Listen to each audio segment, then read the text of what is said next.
17. Oh, sorry.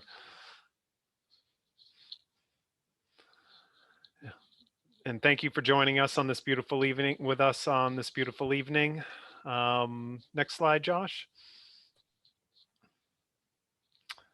And of course, everyone consented to being recorded, and I think we're all pretty handy with the self-control when it comes to Zoom. So I'm not going to go over this. Keep going, Josh. And of course, our beloved Master Plan Committee, who's been through the thick and thin here, meeting number 17. Thank you once again to everyone. And of course, our committee values and expectations. And please keep those in mind, as you know, we're going to be having a nice, robust discussion tonight. As I already stated, for once we didn't jam pack the meeting full of information and not allow you enough time to talk about it. And so today's kind of one of those breathers. I think we've had a couple of them. I'd like to give ourselves a little credit, but yeah, we're reached a little point where we can spend some time and talk about where we're going and what we've accomplished thus far. And Josh and Carolina will help lead us through that exercise. And I mean, it's not just an exercise, but I don't know, what would we call it? Brainstorming or whatnot. Thanks, Josh. And then I'll hand it off to Josh, our consultant from MAPC, diligently leading us through yet another agenda and keeping us all on the right track and sure to keep us engaged this evening. So thank you, Josh. Thank you, Jeremy. Good evening, everybody. Good to see you all again. So we have, as Jeremy was saying, a shorter meeting in terms of our information tonight, so we can have a little more room for discussion. But we did want to revisit the topic goals, which we had a pretty jam-packed meeting about last time, and just give a little more breathing room around that. We did give another shot at refining those goals based upon our discussion last meeting. So I think those are looking really good. And then we'd just like to go, as we go through those topic by topic, we have a Zoom poll just to get another heat check with you all about how you're feeling about them. And then we want to focus a little bit on community engagement, not only what we're doing currently with the continued conversations with individuals and focus groups around inclusion and equity, but then also have a discussion around what the fall looks like with you all and just brainstorm what's worked so far, what hasn't, and then what the fall should look like as we start to get our brains around that. But it would be a great time just to brainstorm and get your input.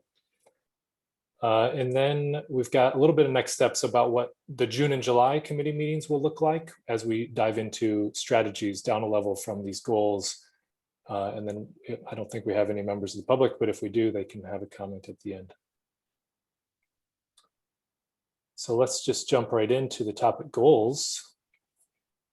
And first, let's start at the high level. Again, you guys have seen this diagram throughout the process, but I do have a little bit of an amendment to this diagram this evening. So of course, the vision statement, the overall kind of framing of where we're headed, then each of the topics get into very specific goals, strategies, and actions that fill in and support the overall vision statement. But one of the things we thought would be helpful just to start our conversation this evening is we've always been, for the last, I guess it's probably 9 or 10 months now, been focused on that level of the goals. But there is more specific information that flows underneath the goals. And so we don't want to get stuck at that level of the goals. We want to move on to the deeper and more detailed information of the strategies and actions. So this is an example of how a goal might have some additional information underneath it. So the goal in this case is for economic development, strengthen the support for small businesses that focus on improving current systems and building additional capacity. A strategy underneath that that's more specific might be to explore the formation of business improvement districts, either along Providence Highway in Dedham Square and East Dedham Square, a variety of places where a BID might be appropriate in the town. And then and a very specific action which would come out of this plan in terms of a tangible next step for the town to think about would be to host a business improvement information session. And we can give more detail around that with business and property owners. That may include an initial survey of interest around the creation of those in different parts of the town. So that's just, it takes the goal, which is a little bit nebulous sometimes and hard to imagine. What does this mean specifically? And then, of course, there would be multiple strategies and even for each strategy, there might be multiple actions. So you can imagine how the plan really fills out with much more specific information from here. Here's another example from transportation and connectivity. So we've talked some about expanding tools for implementation, including regional coordination, collaboration with the transportation management associations, or employing temporary pilot projects. And then a strategy there might be to coordinate with transportation planning in neighboring communities in the Neponset Valley TMA, the Transportation Management Association there. And then a specific action would be to initiate a regular meeting of the transportation staff in neighboring communities to include discussion of current issues, upcoming improvements, and then committing at that initial meeting to a future schedule of regular meetings, kind of laying the groundwork for what that coordination might look like. And of course, these are just in bullet points, so we would be trying to offer as much guidance around these ideas as we could and get specific. The other items which are not included here is the actions. In most cases, maybe not in all cases, but in most cases will also include a time horizon, so short, mid, or long term, a potential cost to the town if it's a heavy lift, a big investment, if it's just staff time, that sort of thing, and then the lead responsible party and maybe supporting responsible parties. That might all actions might not have or need that type of information, but where we can provide it, we will. And then another example around governance, we've talked about ensuring Dedham's collective representation reflects its social and racial demographics.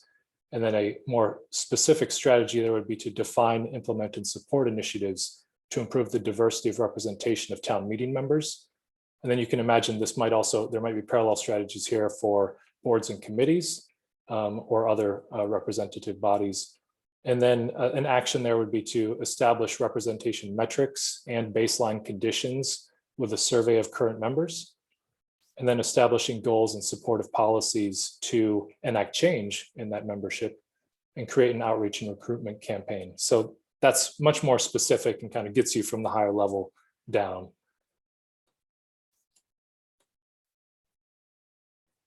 So I'll just pause there and see if that sparks any questions or concerns. But I thought it was just helpful as we continue talking about the goals to know that, to share that we're not trying to get all of the information into these goals, but the goals are basically setting the framework for that more detailed information.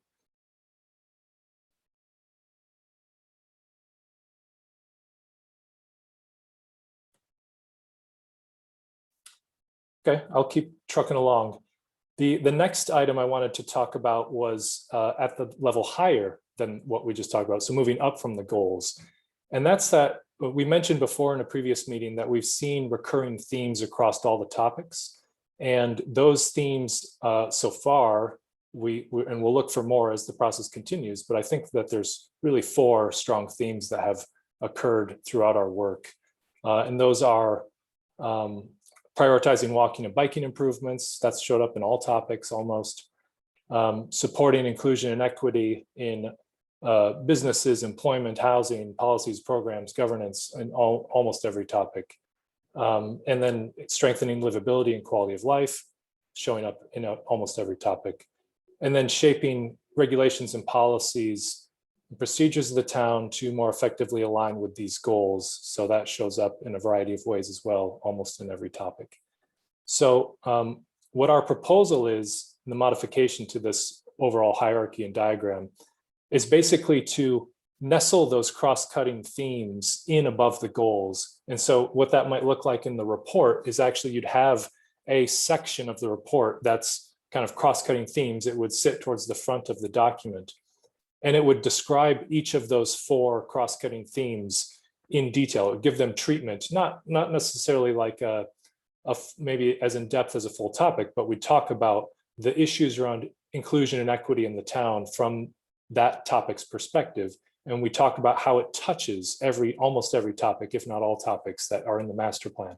And then we might introduce, I know we've already got a lot of icons, but we might introduce color coding or another system of iconography where you can clue into the inclusion and equity cross-cutting theme when you see a goal within a topic that actually touches on that theme.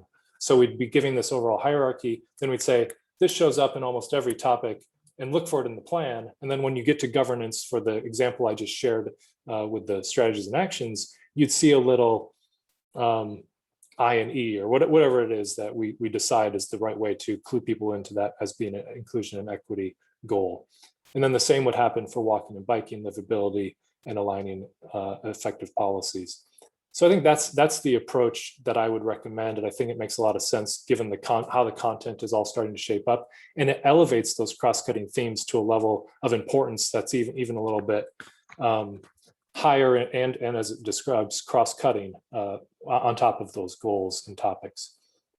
So happy to hear what you all think about that proposal. That responds specifically to the conversation we had as a group back in March too, around our equity and inclusion conversations, where I think at that moment we were talking potentially about having more of a, maybe turning that into its own topic.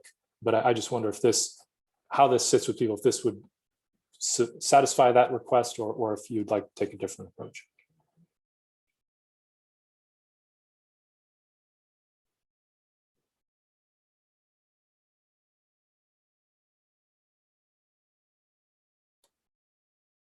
Perfect home for these. I like it. Great.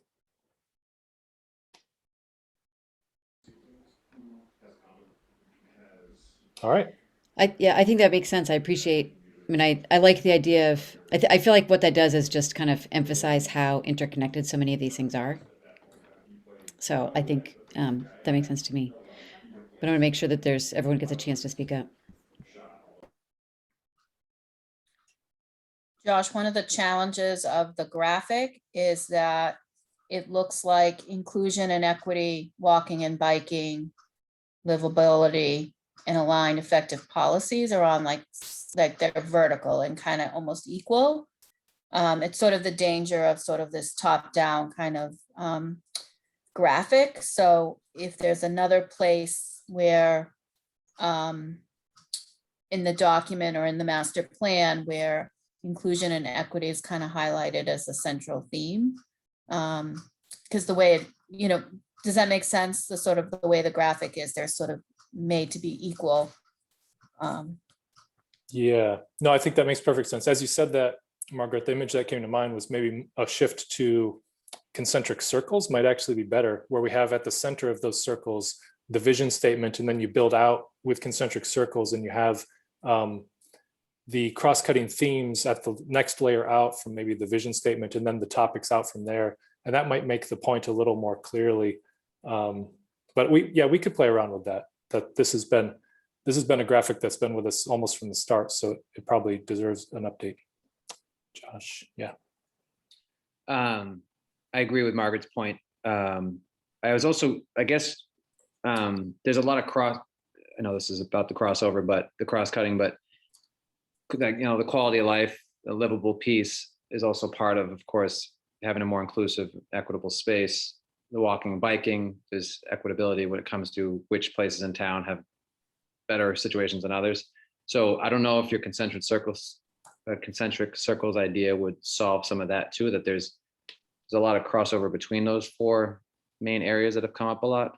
And I don't know how to, keeping them separate and then having things come out for them kind of takes away the fact that they actually are they have to do a lot with each other. So I don't know. It's just a thought I had. Great, thanks, Josh.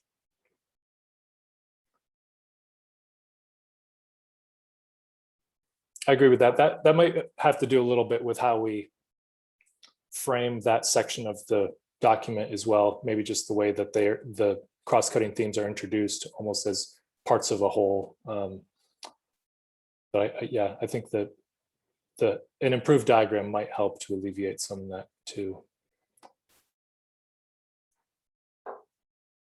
This also, the other point I forgot to make was it points back to the very beginning of our process too. I recall the scope that we're working from did actually talk about public health as a cross-cutting topic. And we weren't sure at the beginning of this process if public health would be a sort of cross-cutting goal or cross-cutting topic, sorry, that touched on all the topics, or if it was its own topic.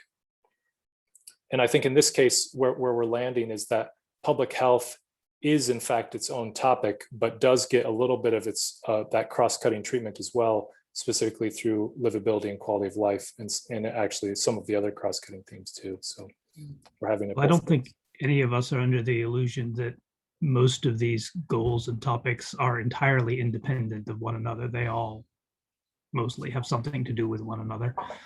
There are lots of threads to pull. They're all connected.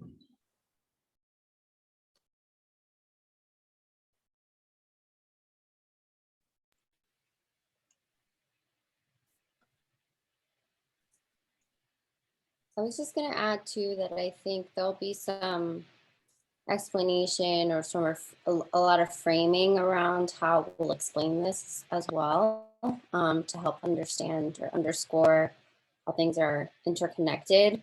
I think I've seen some things where you see like a bunch of arrows, which also doesn't help. Sometimes it can be a little crowding, but I do think that there are ways in which we can frame the beginning and the way that we introduce each of the chapters, et cetera, that will help support.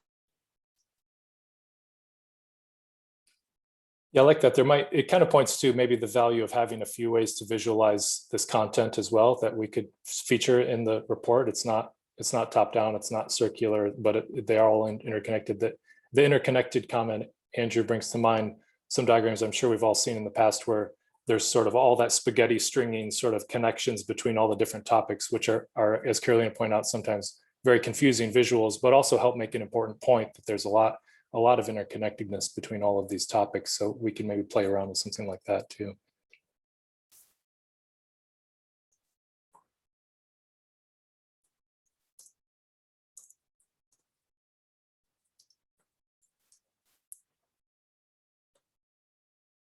All right, so I think this sounds like a well-supported direction. I feel good about it too. So we'll keep heading in this way. So thank you for the feedback on that. But I agree. Thanks for pointing out the need for continuing to rethink and update this visual to make it more representative of what we're thinking. So with that, I guess we're shifting a little bit to talk now more specifically about the working draft goals. And what we did basically is use all of the comments that we had in our rich conversation at the last meeting and have tried to refine these one more time and strengthen the language, try to level them out, each of the goals and across the topics so that they're all hitting at about the same level of specificity or generality. And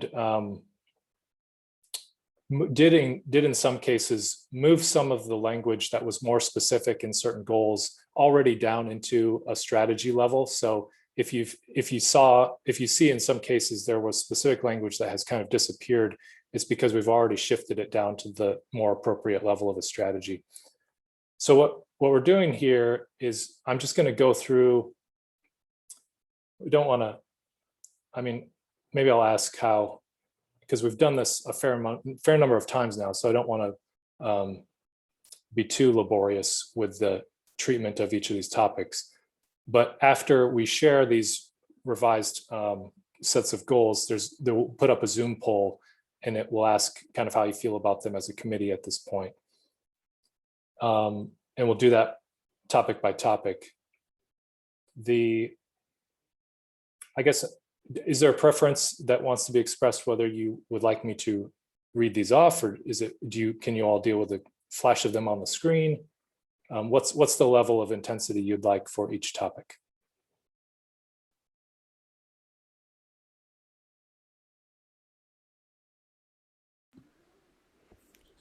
I'm okay reading myself. It seems like we just might need a system to let you know we're ready, right?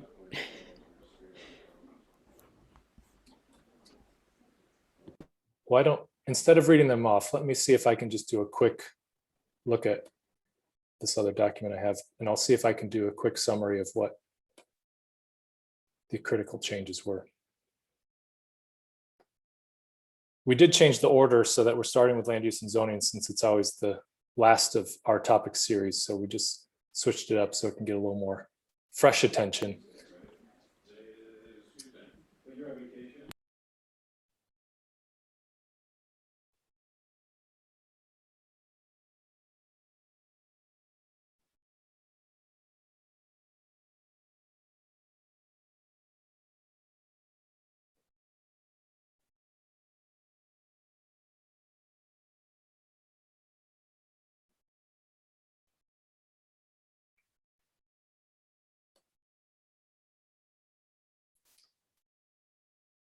Yeah, in this case, I think we've just clarified some of the terms that we had based upon the conversation last time, made sure to remove some of the potential difficulties or confusion around industrial land uses that I think were present in the last set of goals, and just cleaned up. I think the language made it a little more readable.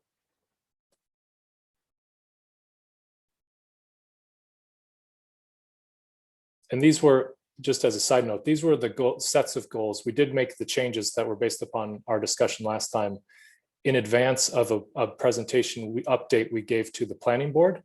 So these were the sets of goals that have been presented to the planning board now, which is a good step. And they seem supportive of all of our efforts so far. I wonder for that one, I felt this. It doesn't, for land use, should we have a goal or call out town-owned land? And I don't know if it does, but this all seems very much like the zoning piece is for others, for non-town land. But there is kind of like a strategy we could think about for town land. Yeah, I think that's a good comment. We do, I think we can have some strategies about town-owned land within goal number 2 in this set. And then you might also see some complementary town-owned land strategies that show up in the community facilities and services topic goals and in the natural, cultural, historic resource goals. I think all 3 of those would be landing spots for strategies with town-owned properties.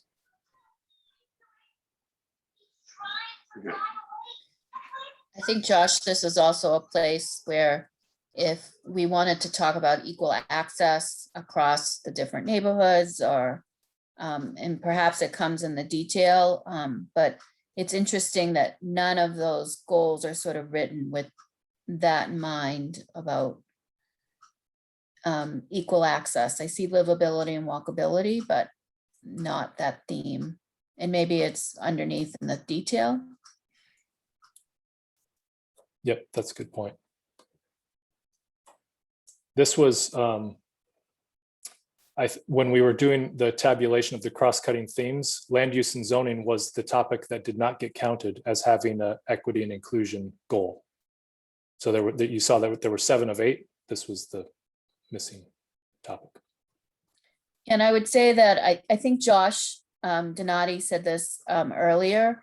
I think that there are certain neighborhoods that are impacted more by development, lack of and livability as the town continues to sort of grow. The impact on certain neighborhoods is greater than others. So I think Josh said it well, that so I think that it should be revised to consider the impact on different neighborhoods.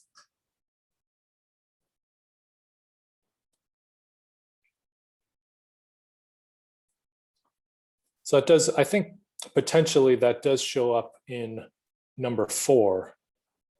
And what we could potentially, you're right, modify the language a little bit to make sure it's at the level of the goals. But I think as a strategy that would definitely fit perfectly under number 4 too, just if we're adding more detail to it. Yeah, I also think we could kind of maybe in 1 and 4, so we talk about the town's priorities without naming what those are. And so I don't know if there is an opportunity to say, in like one, to implement the town's priorities, you know, including equity and, equity and inclusion, walking and bikeability, et cetera. I mean, that may be something just in the first one to really embed those principles that we have had recur over and over again, coming, particularly from the public. But we could just state that. Yeah, that's a good point. I think the cross-cutting themes are really also serving to clarify what those priorities are.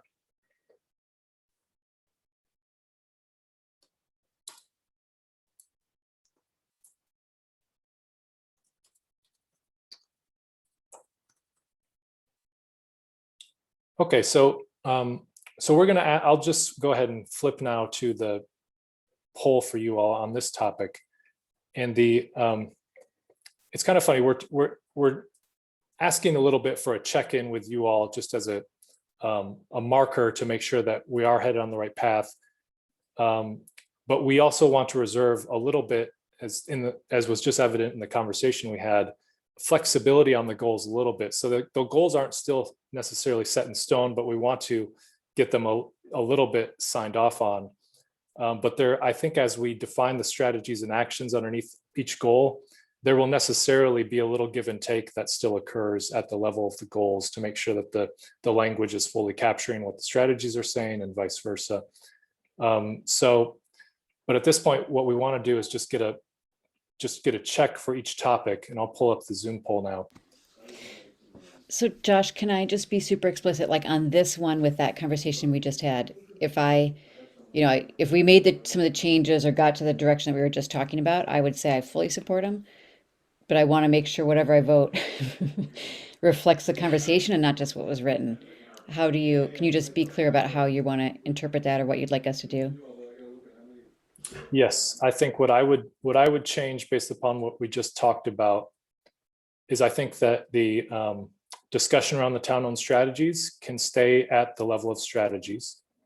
I think I would find a way to enhance goal number 4 to express more about equal access and inequitable impacts on neighborhoods. So that would become more part of the language of that goal. And reference perhaps the cross-cutting themes, or find some elegant way to reference the specific priorities that we're referring to in items 1 and 4. So without trying to get these, we want to be careful to keep the goals relatively succinct. But I think those would be the changes that I heard that I would make based on. So imagine the goals adjusted with those minor. I think those are still relatively minor adaptations. Great, thank you for clarifying that. All right, so sorry, I should have pulled this up while I was saying all that. So you should see now the poll.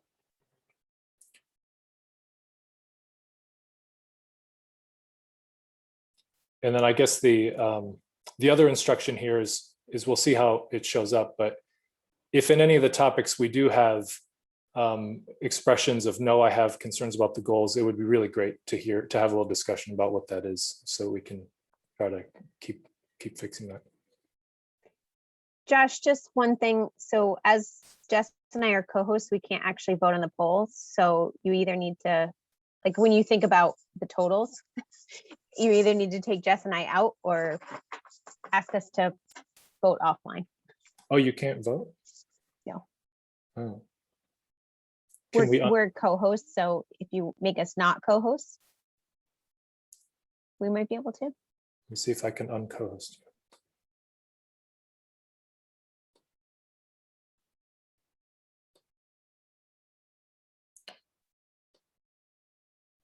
Oh, that worked.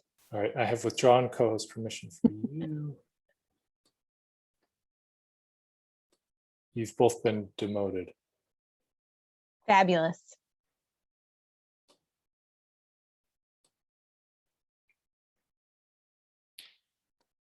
And Carolina has been promoted.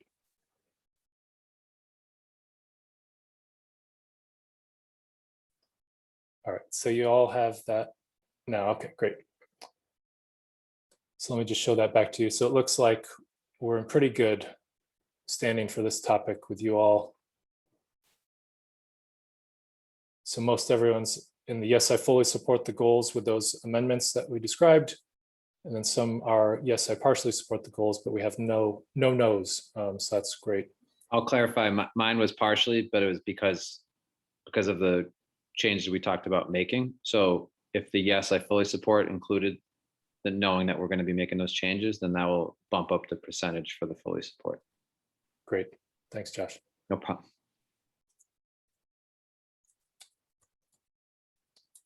All right, so we will, yes, we will make those changes that we talked about. And so that looks great. So let's keep moving. Stop sharing that. And so on the next topic, we're back to housing. And I'll let you read that for a moment while I look back at the evolution of the topic goals real quick.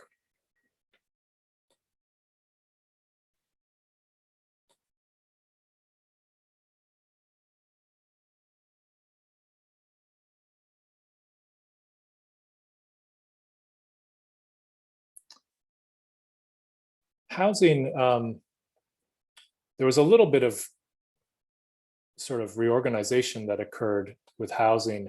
And a lot of the language that occurred in the housing goals previously has actually shifted to the strategy level. So there was very specific things about developing new natural occurring affordable housing, preserving existing natural occurring affordable housing, converting units to permanent affordable housing, developing new deed restricted affordable housing. All of that now is articulated as strategies under goal number 1, which is more generally about supporting the creation and preservation of all types of affordable housing. So it's a broader goal with more specific strategies underneath it. And Alex Koppelman, our housing lead, has agreed to that restructuring. So that was done with his permission. And then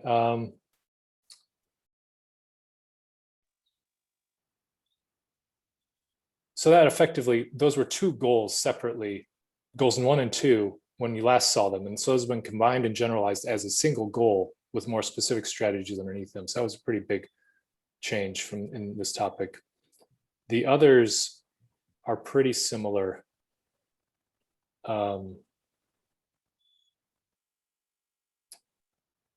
2 tried to clarify a little bit more what is meant by the term equitable development. And then similarly, the improved zoning to better align has additional strategies underneath it clarified. Andrew. 2 comments here. With the first one, I would propose deleting the words all types. For one thing, it should be all types of, just from a grammatical point of view. But I think that's covered by range of incomes, including deed restricted, et cetera. When you say all types, we're not really proposing to amend the zoning to include, 200-foot tall skyscrapers for affordable housing, I don't think. So all types seems overbroad. And when I think what we're meaning there is we're including deed restricted, subsidized, and market-based. Those are the types that we're talking about. And since we recite them within the sentence, I'm not sure we need the all types. So that was 1. Okay. And I have a question about 5, actually. As I reread it, and I reread it before coming to this. Guide mixed use residential development to existing retail centers, transit stops, etc. And I understand that there is a convenience and a value to directing development near transit from a climate change and access point of view, all kinds of transit points of view. At the same time, it seems like then you're concentrating affordable housing, you're concentrating development, residential development. So for instance, potentially around the Endicott train station, as opposed to making all neighborhoods have some residential development.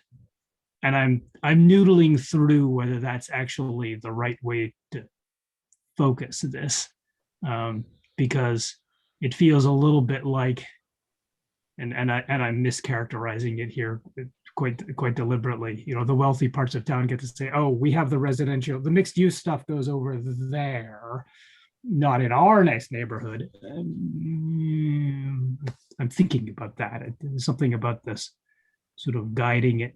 On the one hand, it makes sense. On the other hand, something about it bugs me. I saw Margaret nodding, and maybe she can put better words to what I'm groping for here than I can. If I may, Josh, and yeah, you don't want to, we're looking to disperse affordable housing, and it should be everywhere and accessible in all places in Dedham. I think here it's not necessarily just transit that's outlined here, also retail No, centers, and I mean, areas that we've listed as priority areas for redevelopment. And so it's not just, Endicott. It's not, it's, Dedham Corporate, it could be Legacy Place, it could be Dedham Plaza, anywhere along Route 1, it could be, and then areas in residential areas. But, I mean, as we've seen, most of the new larger scale housing has been situated near commercial development for that idea of being close to retail for, live, work, and play amenities. Yeah. Well, as I say, there's an element of that makes a lot of sense, and I get it. And in a certain way, you want that to happen. At Well, the I think same number one time, can work don't off want to. of. I don't want to be creating enclaves where. Well, I sort think of number all the- one, coming up with strategies to ensure that it's equitable and that we're providing affordable housing throughout Dedham is a place to bring that strategy. Where I think you're making sure that it's not just certain areas that are providing all the affordable housing, that it should be, dispersed, and we should have mixed income neighborhoods throughout Dedham. So perhaps if we take out the all types to try to keep it within range of short readability, affordable housing throughout Dedham, or for something along those lines that you suggest, to emphasize that this is something that we may, for practical reasons, wind up wanting to have concentrated development near transit, et cetera, because that does make sense for a variety of reasons, but also to have something that says that this is really town-wide, not just those areas. Can I say? Yeah, go ahead. Go ahead, Alex. Oh, I was just going to ask about two, because I always get nervous when we start kind of listing different things, especially groups, because I feel like, then you don't have sexual orientation in there, and that's something that should be included, or family size should be included. And I just worry that it might be better simply to say that we're promoting equitable development for all that supports, fair housing and racial equity, rather than trying to list all the different groups, because it's going to end up being, we're going to be able to end up being able to think of 100, and you don't want to have to do that. Any such list is going to be both over-inclusive and under-inclusive.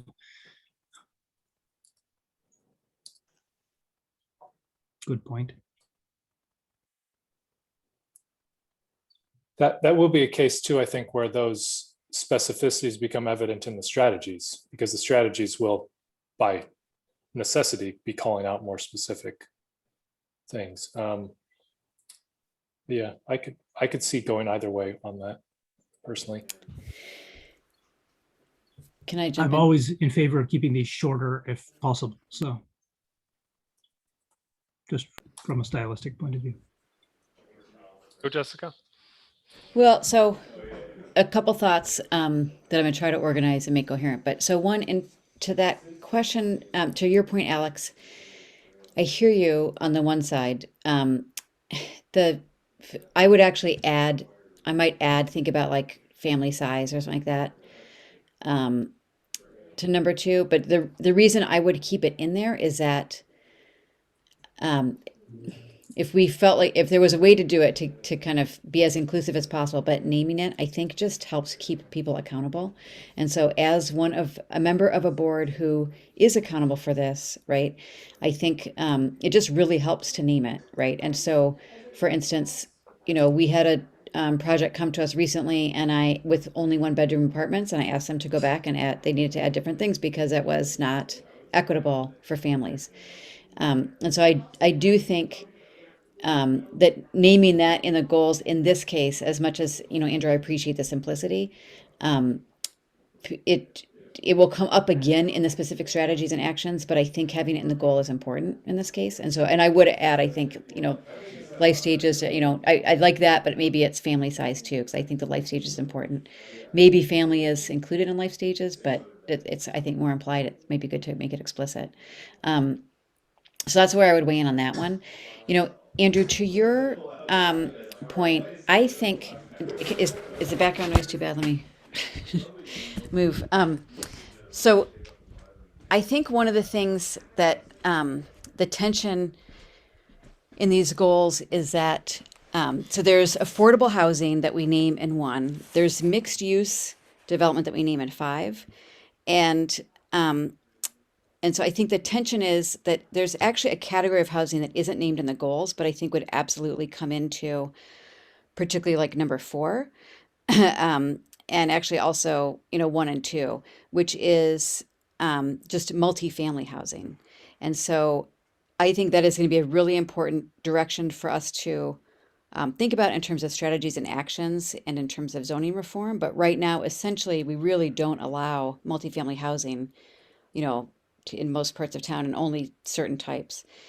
And so I guess that's where that tension, I think, between, Andrew, what you're talking about, I think we need to make sure that there is multifamily housing everywhere.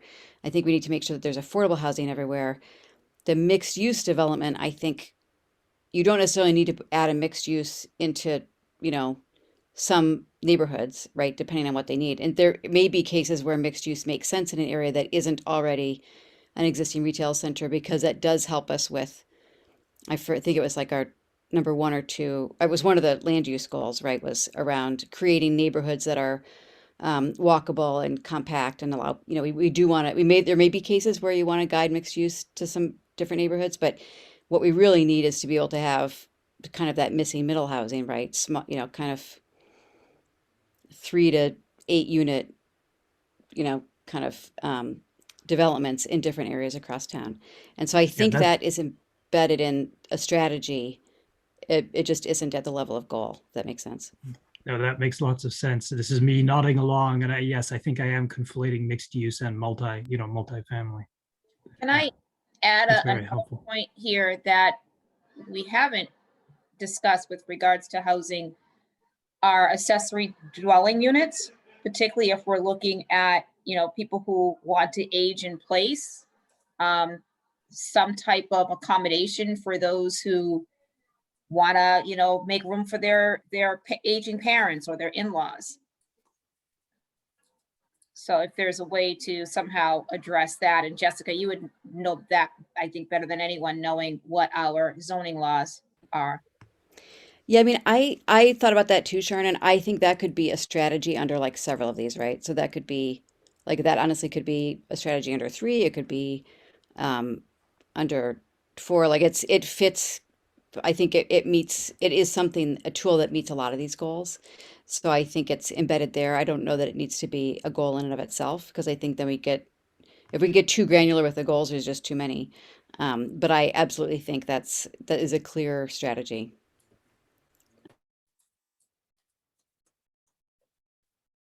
It's like we have Margaret and then Nathan. Yeah, I just had a different point I've been holding on to and agree with some of the conversation so far. But number 5, the verb guide is kind of not specific. I would just suggest choosing a word that really describes the action that you're hoping to take around housing. Guide doesn't necessarily encapsulate really what you're going to do in the actions. Yeah, I'm glad you mentioned that. That was what I was honing in on with Andrew's comments as well, that I don't think guide is the right word there that we're trying to figure out. I feel it's a little overused in this context, but I think it's probably a better word is leverage, because what we're really talking about is using housing as an instrument of real estate investment and development, such that it can transform some of the parts of town that people want to see transformed. So housing is very important in that regard, because there's not many other real estate products that are going to get you the transformation that you would like to see in some of those locations. Nate.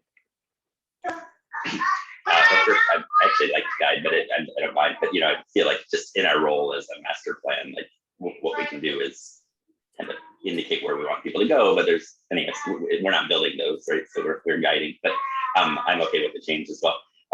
Number 3, I think somebody commented last time on this one, and like, what are we, as a goal to like protect people from foreclosures and protect people from eviction? That it sounds more than maybe. And then I think we would want to bite off as a master plan. But maybe, and I think maybe part of it is the way it's phrased, to like, it's protect against the negative rather than like promote the positive. So, I was wondering if maybe it's something about, promote housing security or something like that, where like what we're trying to get, not that we're protecting everybody from eviction and foreclosure. Anyway, so that one to me, it sounds bizarre. I know last time you said that once we got into the strategies, it would be stuff like have committees and resources and things like that. But to me, it reads like an overstep. But I think if it was phrased the opposite way, it wouldn't be.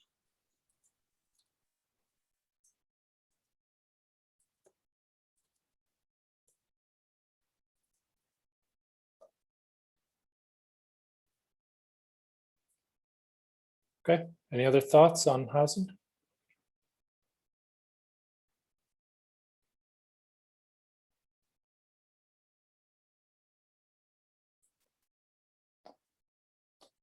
All right, so we're going to put ourselves a little to the test here with all these. I feel like this is getting quite formal. With I make a motion to adapt the goals as per the following orders.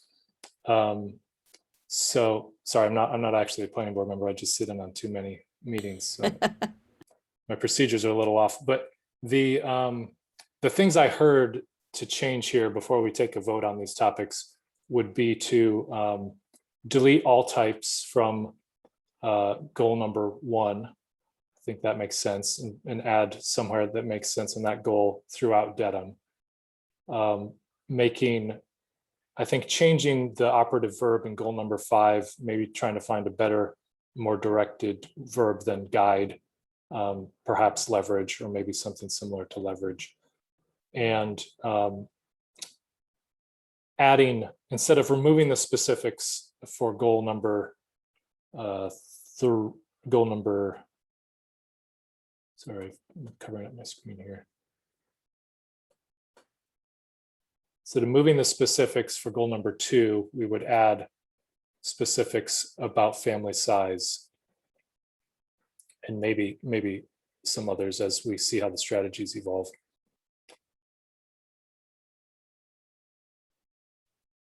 And maybe Nate, based upon your comment just now, the operative verb in number 3 needs also a revisit in that protect, because I agree. I mean, the programs that are available and that we'd be pointing to unfortunately don't actually in many cases offer full protection, but are basically guiding people towards resources that would be helpful. But there are not many tools to all housing advocates' chagrin that offer complete protection in some circumstances. So that I think protect might be a word that we could figure out a better phrase for. I'm not sure if I have one off the cuff, but we could work on that. So with those changes in mind, which I have in my notes, we would ask for your vote on this topic.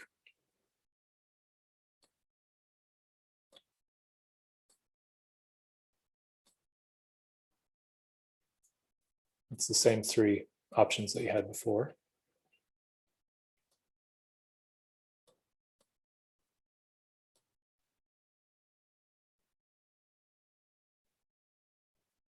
Do we have, how many members do we have voting?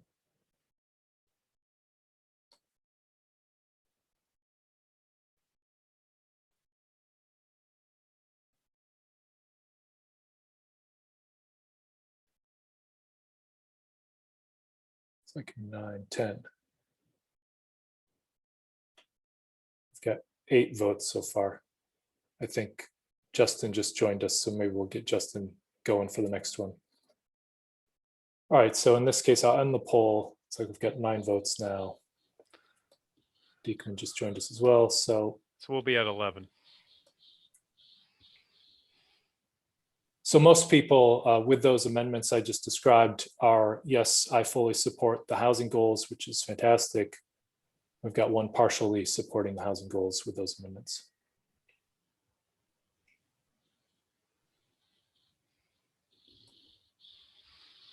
Great. All right, so we'll keep moving. This I'm getting a little nervous because I thought that this was we are gonna have a little quicker meeting, but this is going a little slower than I imagined, but that's fine. It's a great conversation still.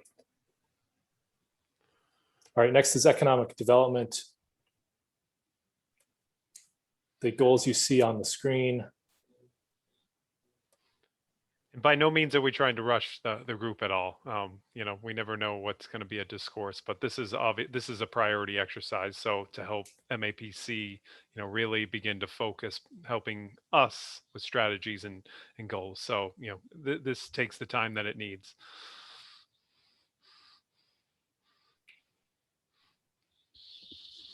These I think were made more clear based upon your feedback at the last meeting. Number one, I think changed the language to be a little more positive framing of that goal. Number two, there was some more specific items that made number two a little lengthier previously, and those have been shifted down to the goal level. Things like developing formal organizations like a chamber of commerce, exploring the formation of a business improvement district. Those are all at the strategy level and would be supporting goal number two.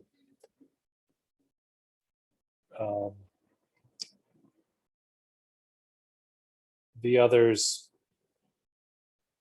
yeah, I mean, I think the language has been dramatically clarified based upon your last comments.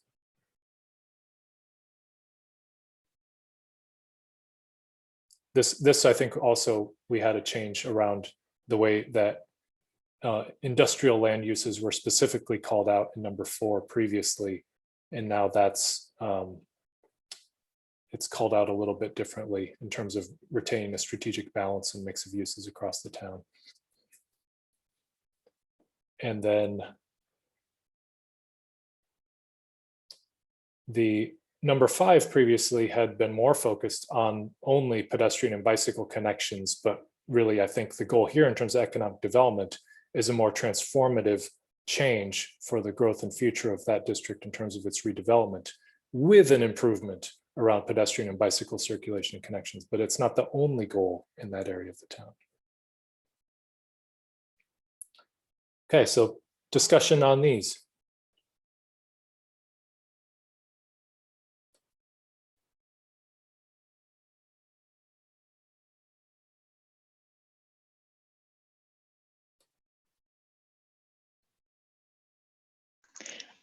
Three to me just seems a little unwieldy.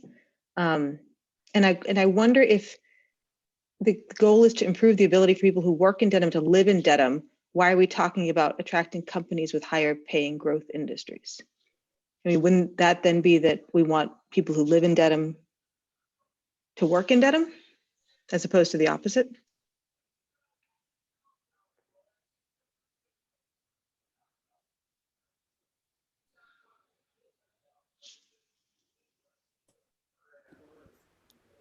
I see this kind of like a flip, right? We want people to be able, we want the people who live in Dedham to be able to work in Dedham, and we also want people who already live here to be able to work here.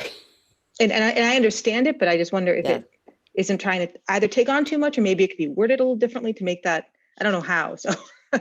Um, Chicken or egg.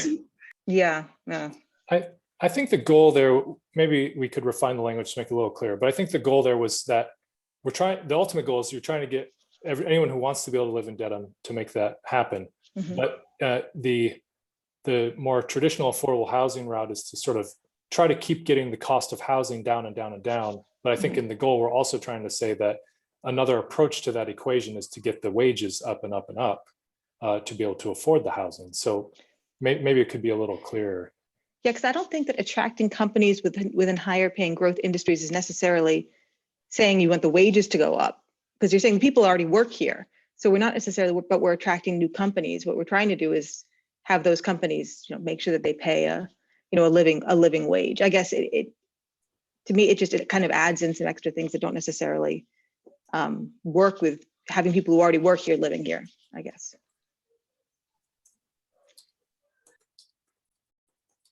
Great points.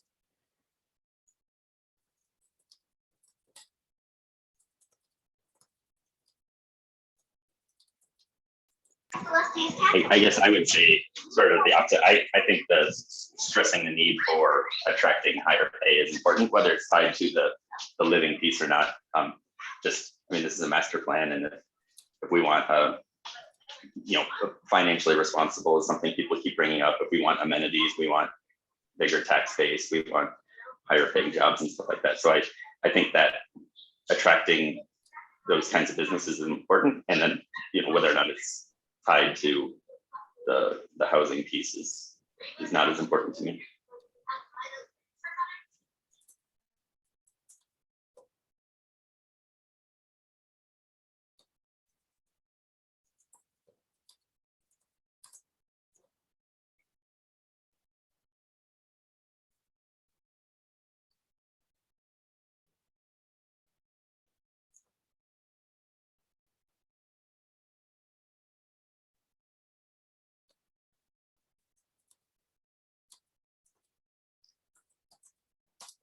All right, any other thoughts on this one?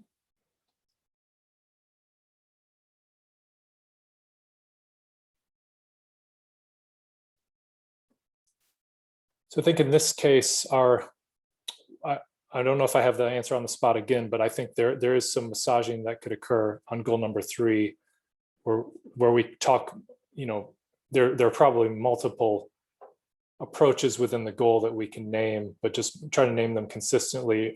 And the goal there is to affect change on the equation between what people can afford and what people are earning. And we'll just try to make sure that that's clear. It might also be clarified a little bit once the strategies fall underneath that goal too.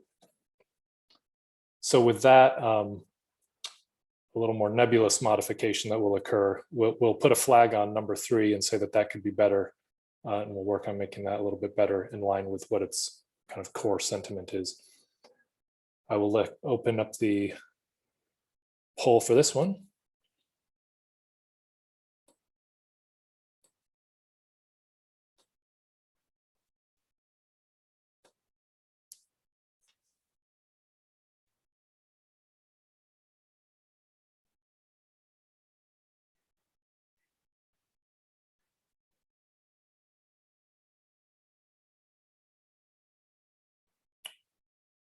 All right, so that looks like all you've answered.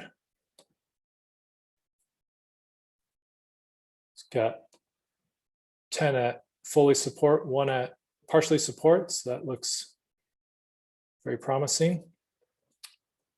Thank you. So let's keep moving along.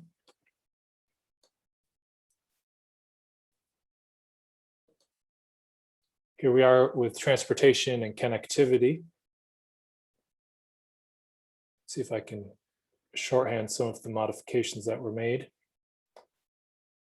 For goal number 1, a similar restructuring occurred where there were some very specific items in goal number 1 previously. For example, safe routes to school, first mile, last mile connections, those types of things are shifting down to the strategy level. So the goal number 1 is a little more simplified.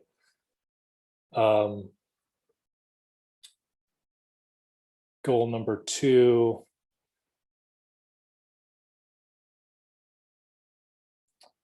So goal number 3, actually, goal number 2 previously was more focused on repurposing excess parking and street space. And we've made it more about optimizing streets first, and then parking's also included in that. And then it broadens it out a little bit to transportation infrastructure to create more vibrant, people-centered and flexible spaces. So it makes, I think, makes it more at the level of a goal. Before it was a little bit overly specific, perhaps. And we've added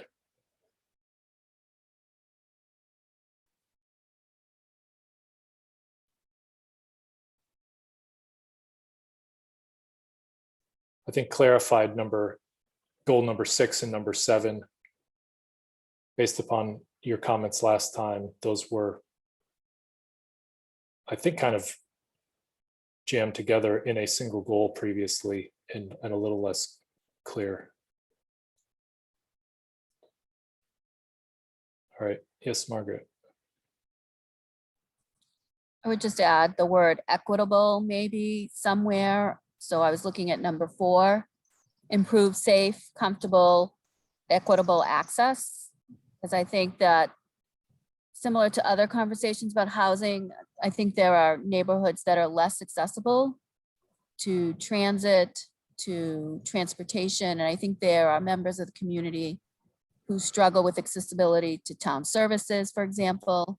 So that's one place I was thinking number 3 maybe also, but somewhere I guess the suggestion would be somewhere adding the word equitable in a couple of places, at least number 4.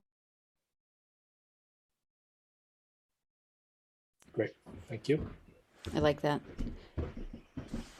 I would like to see in number 4 and advocate for an increase in frequency of rail and bus. I'd like to add to that frequency and availability, because we can't advocate for something to be more frequent if it doesn't currently exist. Great, thank you.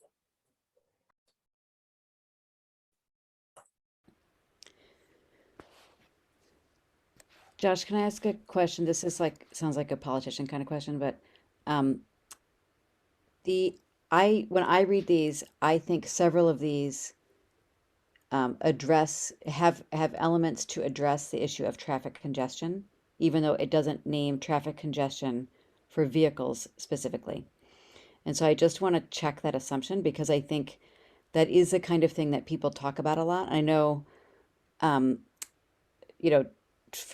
Travis's presentation, like there's limited amount, our perceptions of traffic congestion are one thing, and there's also limited things. There's some things we can't necessarily change, but I think that a lot of these actually do address traffic congestion, even though it's not named. And so I just thought, I just want to double check that assumption so that we all know that and can say that and know that it will appear again, also in strategies and actions. Yes, the answer to that is yes. And I kind of felt like we did put the word transit or congestion in there, but we maybe just couldn't bring ourselves to it. So I'm not sure why, but the number 2 actually is what's getting at it. And the phrase, to me, the phrase "and convenience for all types of travel" points directly to congestion. So congestion is an inconvenience for automobile travel.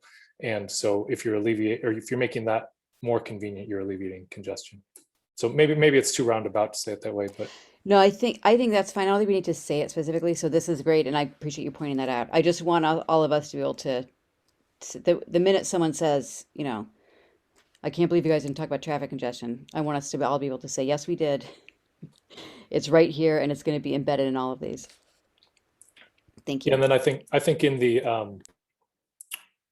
in the strategies for goal number 2, you're likely to see things like reduce, put measures in place to reduce cut through traffic on certain streets and in certain neighborhoods.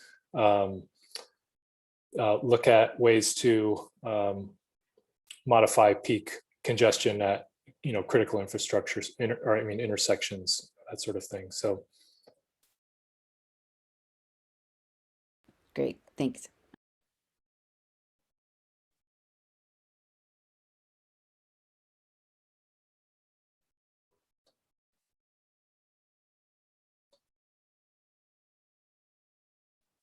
Other thoughts on these?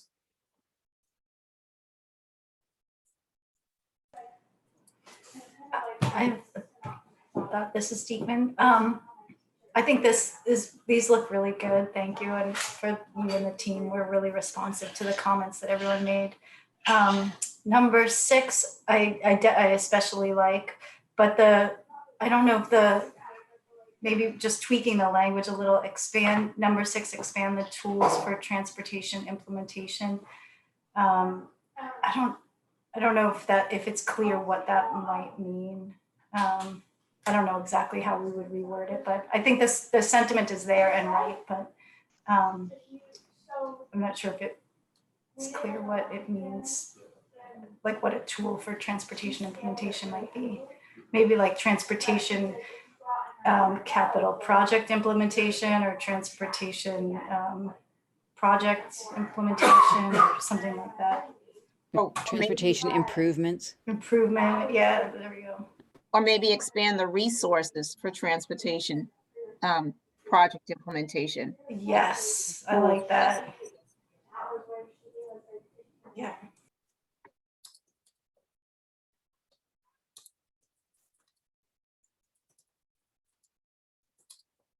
Great.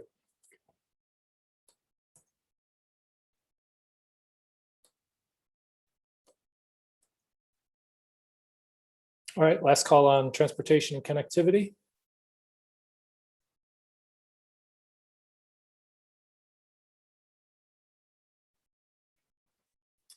So I have in my notes for this topic, before you vote, we will add equitable to at least number 4, I think, and see if perhaps number 3, but we'll add it to number 4 in the list of with reliability and some other phrases there. We will add and availability also to number 4 around advocacy for frequency, and modify the language of number 6 to state expand the resources for transportation project implementation, or maybe expand the resources and tools for transportation project implementation.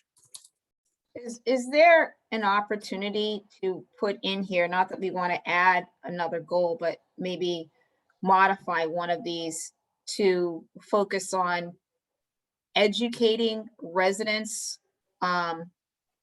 or changing behaviors with regards to a less of a reliance on single occupancy vehicles?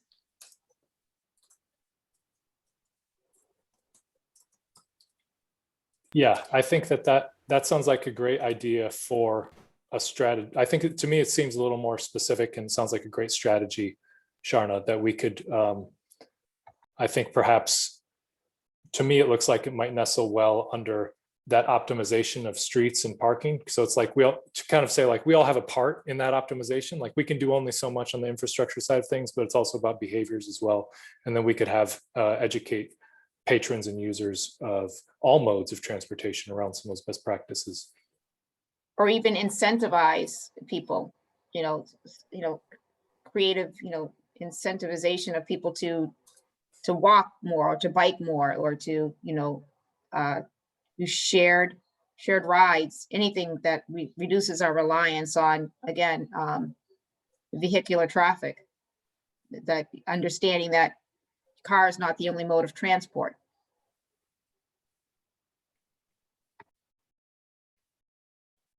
I like it. We should expand the use of the master plan open house raffle wheel to incentivize multimodal access in the town.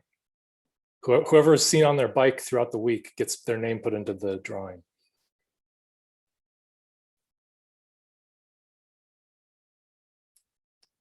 All right, so with those changes, and so I think that last collection of thoughts, Sharna, I would recommend be a strategy, not a goal, but I think those are great. We've got those noted for Travis. So with those minor adjustments, let me open up the poll for transportation.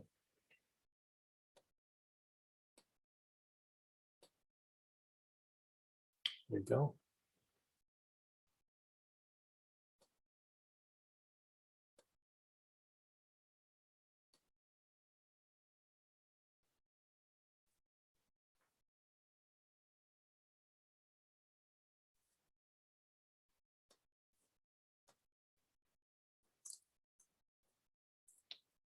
Okay.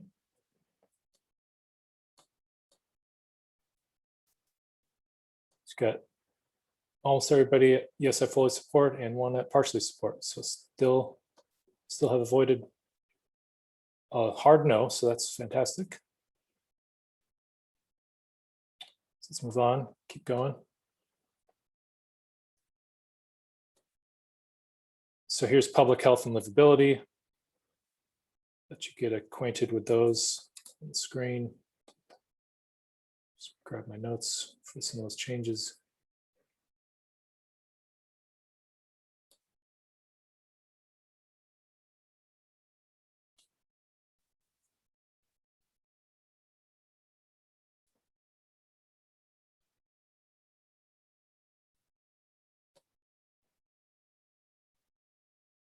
So I think in this case, we've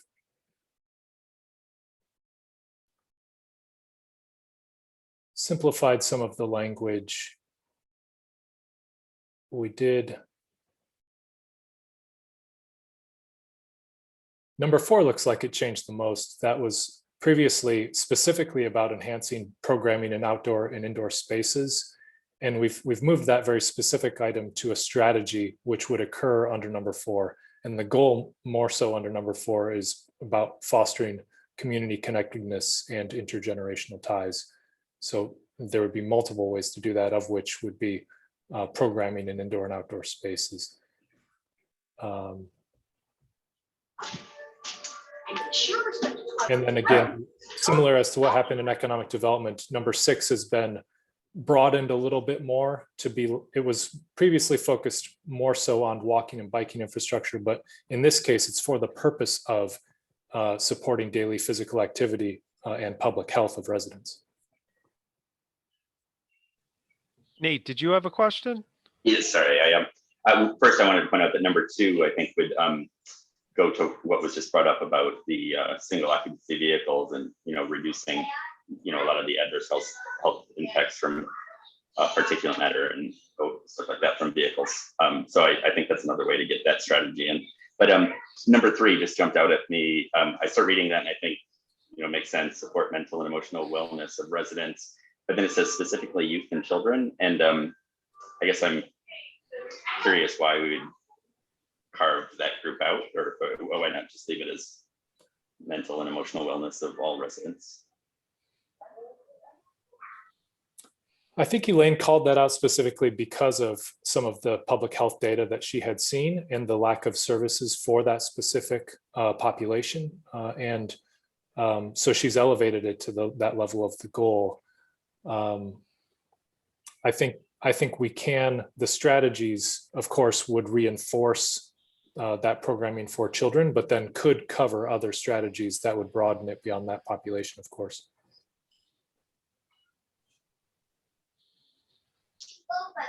Yeah, I guess I would think that we'd start high and then have a strategy specific to youth and children or something.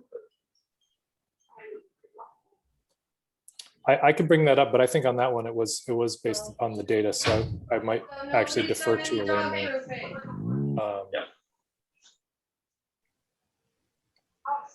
there. Margaret and Andrew. Just really quickly, I love number 5, and I think it's so well worded for some of what we heard about making the community inclusive to all residents. And following the last comment, would say that I would support highlighting youth and children, because I think that is a place where our town lacks services specifically. So highlighting it, I would want to keep it the way it is. This is actually one of my favorite ones so far. Yes, Andrew. Thank you, Margaret. I'm going to the bathroom or I something. guess, as I so often do, I'm going to second Margaret here for keeping youth and children. I know that obtaining mental health services for adults is difficult, but for pediatric psychiatric services is extra super difficult. I will say that from personal experience. Not that it's particularly easy for the adults, but anyway. I had a question starting out about number 2, which, don't get me wrong, I'm entirely supportive of, but I'm wondering what our strategies under that look like. I mean, the biggest source of PM 2.5 is probably 128. We're not moving 128. That's not within the town's capacities. Rules about auto emissions are set at levels that, again, the town doesn't play in.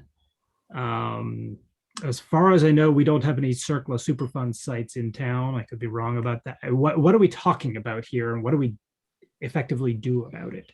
I heard Nathan with one very good point about reducing traffic does reduce pollution. But I'm kind of scratching my head over, I mean, it's a great goal, and I'm trying to think about, what it leads to here. And I'm coming up a little blank.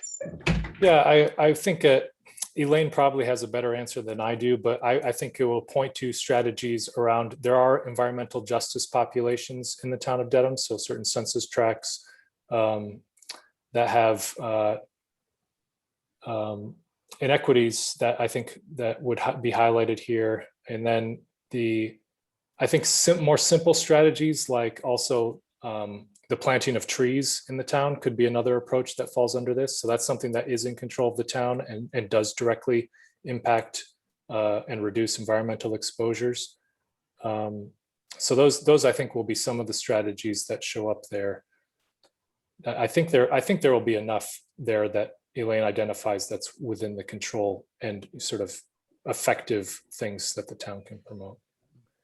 I mean, my mind immediately leapt to, reducing environmental contaminants, reducing, phytoestrogens release, but none of that's really kind of in the town's scope. But okay, good, fine.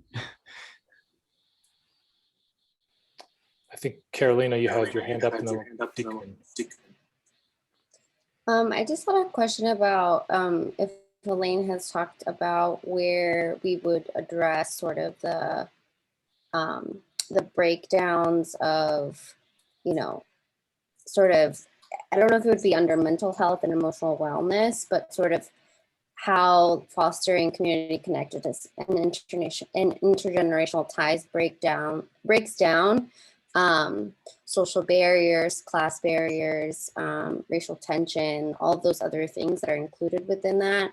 And if that would show up under 3 or 4, and if fostering community connectedness and intergenerational ties, like, are we going to say in order to XYZ? Is that going to be also included in that piece, or was there a strategy around that? Yeah, I think in this case, it might be useful to point back to those cross-cutting themes again, as we may with some other goals as well, where we're fostering community connectedness sort of to what end, and those are the goals. Would be pointing back towards equity and inclusion, pointing back towards quality of life and livability. And so that might be one way that works out.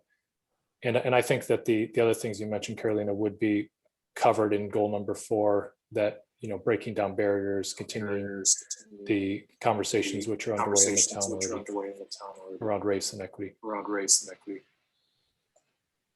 And I guess supporting daily physical activity and eliminating risk of traffic related injuries, like, it doesn't, like, those seem like 2 different things. I don't know if maybe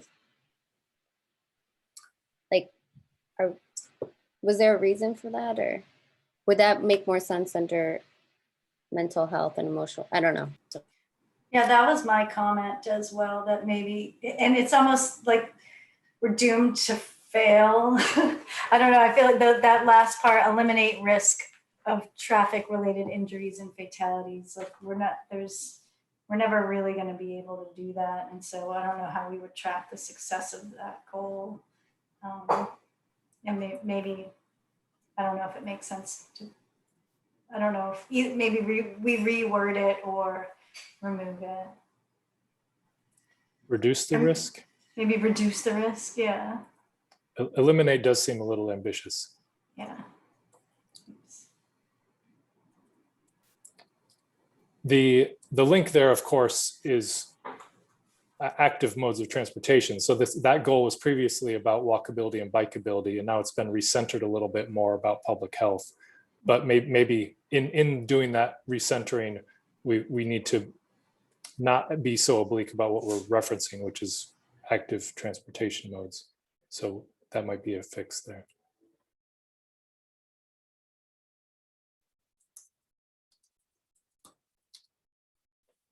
Other thoughts on public health?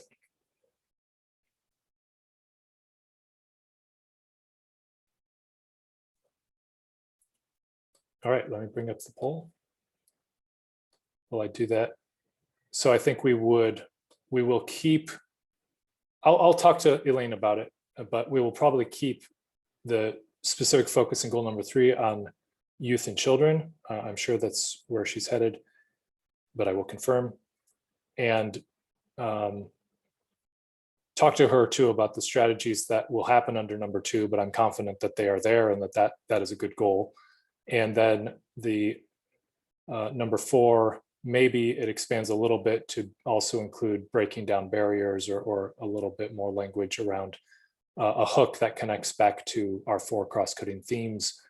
And then number 6, we will do a little wordsmithing, like changing the language from eliminate to reduce, and maybe making more direct reference to walking and biking.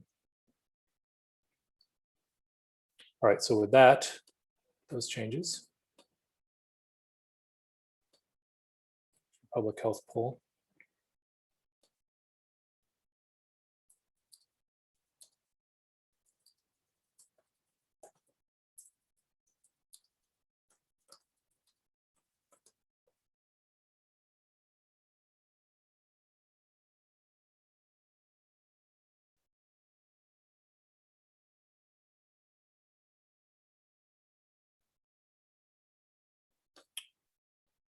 All right.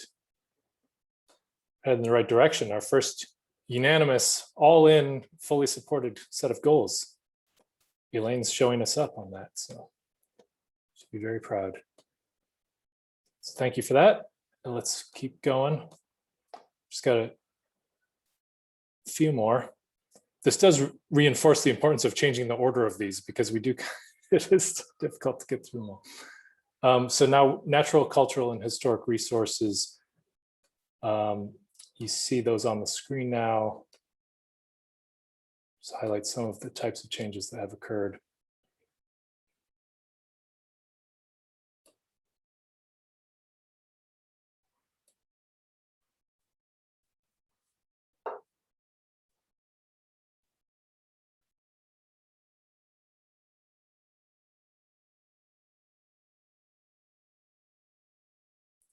Looks like number 5, we have taken a little bit of a finer look at each of the topic goals which related to multimodal transportation kind of across the board. Number 5 is the one here. And so that's previously it was about creating a safe and equitable multimodal network. And now it's more focused on improving the connectivity between natural, cultural, and historic resources, in this case being the topic that we're within. And we tried to reinforce the relationship between arts and culture and economic development in number 7, as we discussed in the last session. Thoughts on this set?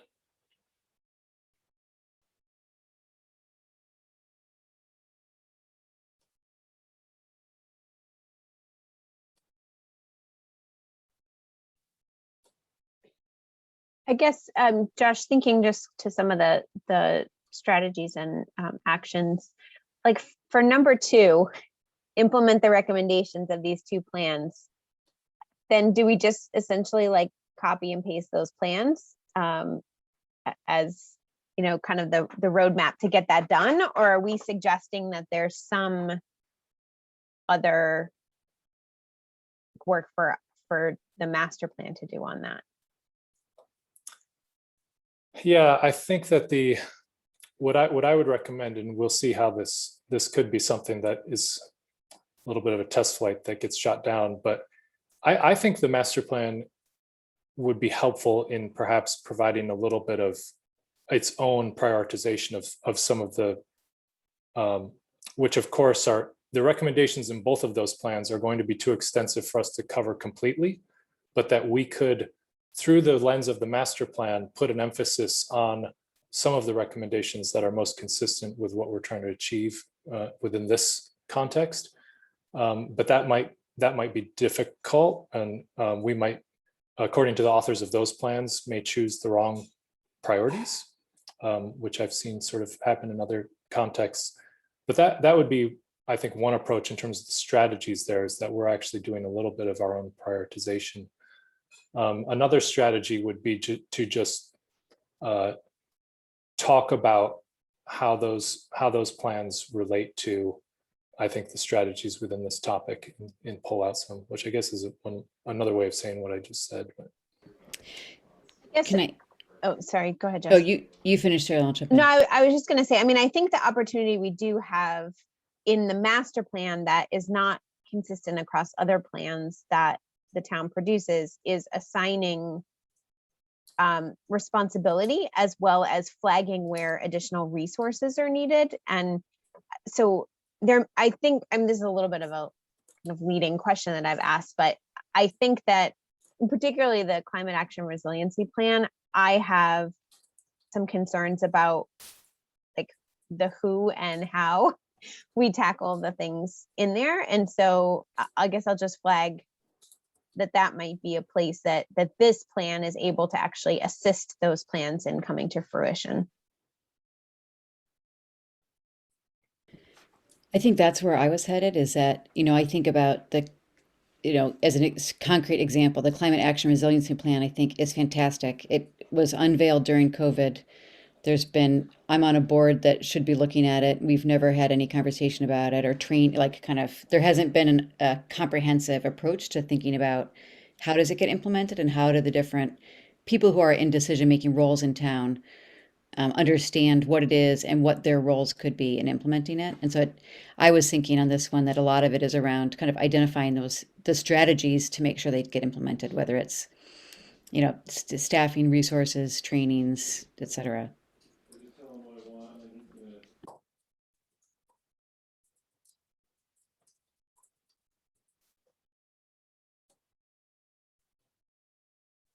thank you. I like all that.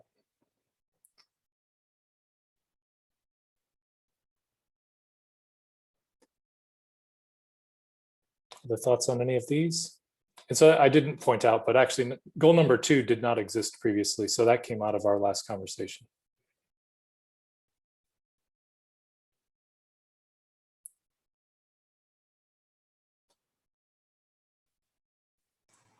Can you explain what number 4 is meant to get at?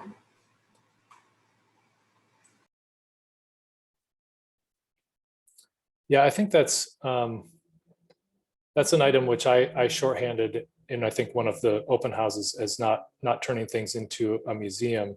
Certainly, I think the case for preservation in the town is very strong. There's many fantastic resources, but to make those resources an integral part of people's daily life, so they would host events, help support town functions and services. So that's, I think, the strategies there would be sort of in that vein, and basically using any historic, cultural, or natural resource to not just as an act of conservation or preservation, but really to benefit people's daily lives and routines, while also preserving them and conserving them. So doing it with some buffers and rules, so that you're not just letting people's daily desire to drive recreation vehicles through a preserved town forest happen. But,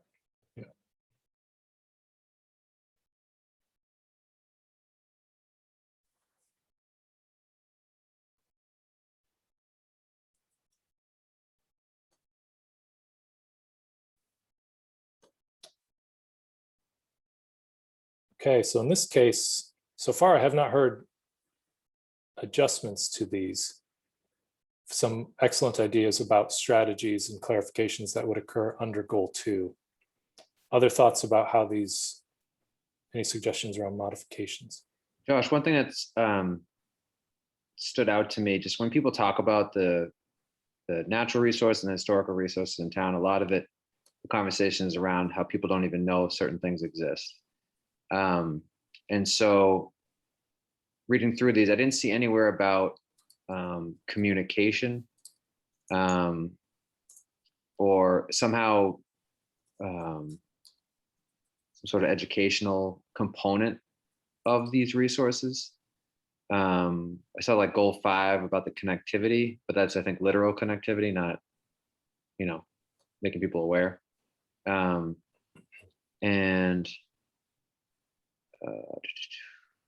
there's another one that kind of you could kind of fit a communication piece to it. I'm forgetting which one now. I think that's a good point, Josh. That is Number 3. I think like you could figure out a way to mention a piece there about the communication or the knowledge building or something around, you know, what exists in town that we don't. Anyway, I always hear that when people talk about these different resources and how a lot of times people don't know they exist. And I think that's might be an important piece to have in here. If I may, Josh, I feel like, you know, that kind of gets into number 2. I mean, a lot of maybe the reason things haven't been implemented is just, you know, lack of education, as Jessica thought, you know, getting the word out and et cetera, et cetera.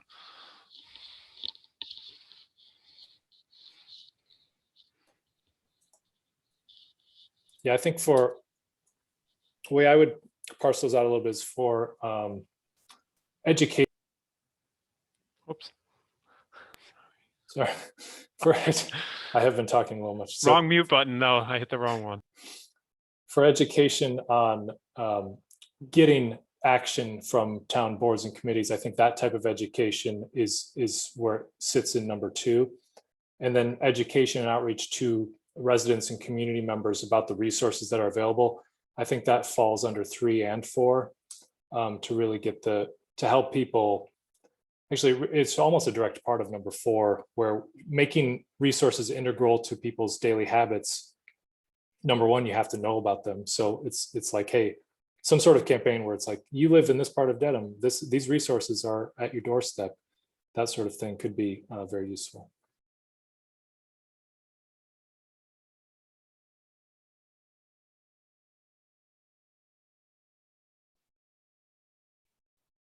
Okay, so let's pull up the poll. I didn't hear, I heard a lot of great ideas in that conversation about strategies that will fall under these goals. But I think even Josh, your suggestions, I would still maybe point to, I think they are nestled within the language of 3 and 4, and we would highlight them as strategies. So I would suggest no, see how that goes with you all. Suggest no changes potentially with this one, and let's pull the poll open.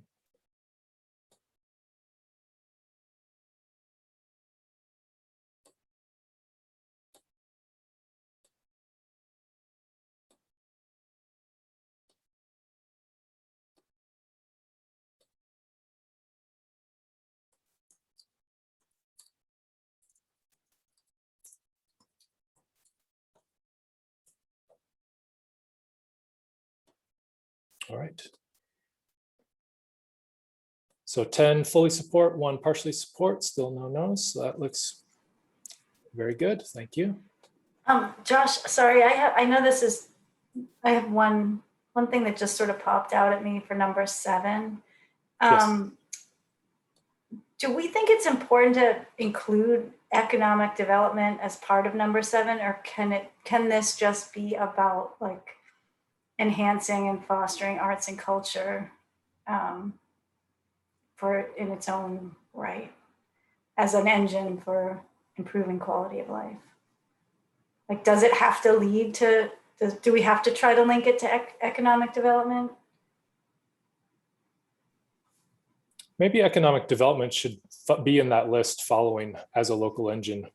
You know, Yeah. I think the point we were basically saying is that there's a lot of important aspects to arts and culture. And that I think one of the discussions we had last meeting was that it's important to link it to economic development as a motivation for expanded arts and culture activity. Okay.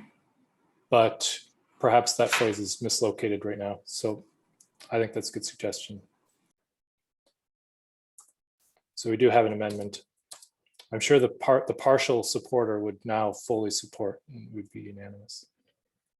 I won't make that assumption, but I'll put a note to adjust number 7 and flip to the next, which is community facilities and services. So you can start looking at that while I get organized.